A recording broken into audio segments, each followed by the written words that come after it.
Niente, io vorrei solamente chiedere a queste persone cosa gli spinge a prendere questa cosa da una tomba, qualsiasi, io adesso parlo per mio figlio, ma una qualsiasi tomba, cosa li spinge a prenderla? Ditemi, vi do i soldi, vi do i soldi, andate a prendervi quello che volete, ma non portate via la roba di mio figlio. Io ogni volta ci sto male.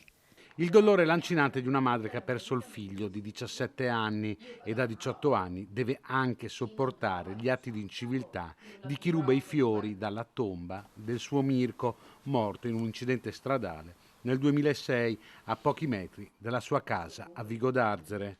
A parlare è Ornella che insieme al marito Ettore Fornea ha denunciato l'ennesimo furto, una piccola pianta che era stata portata in cimitero da un ex compagno di scuola di Mirko per ricordare il suo compleanno. Su 18 anni saranno 20 volte che hanno portato via piante, angioletti e una volta una sola moto, ma quella, vabbè, capisco, è stato un bambino, ma qui le piante che portano i loro compagni di scuola, che le portano via ogni anno, se no addirittura 2 volte all'anno. Ettore Fornea, esasperato da questi furti, ha anche provato a installare delle fototrappole. Finché c'era non è sparito nulla. Ho messo delle telecamerine piccoline, invisibili, e non è sparito nulla.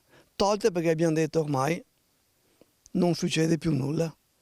Hanno iniziato di nuovo a fare qualcosa, a portare via. Se non è una volta all'anno, sono 2 volte all'anno. Da Natale, Pasqua e ricorrenza del suo compleanno e soprattutto quando le fiorerie chiudono. I furti di fiori in cimitero riguardano anche altre tombe, ma quasi nessuno ha voglia di denunciare, spiega Ettore, che non si arrende a trovare chi da anni vilmente aggiunge dolore al suo dolore. Proverò a fare un'altra cosa, proverò a mettere sotto sorveglianza 24 ore su 24 la tomba di mio figlio, se è possibile, provo a farlo. È l'ultimo appello che mi resta. Ho trovato un amico, provo a sentire lui.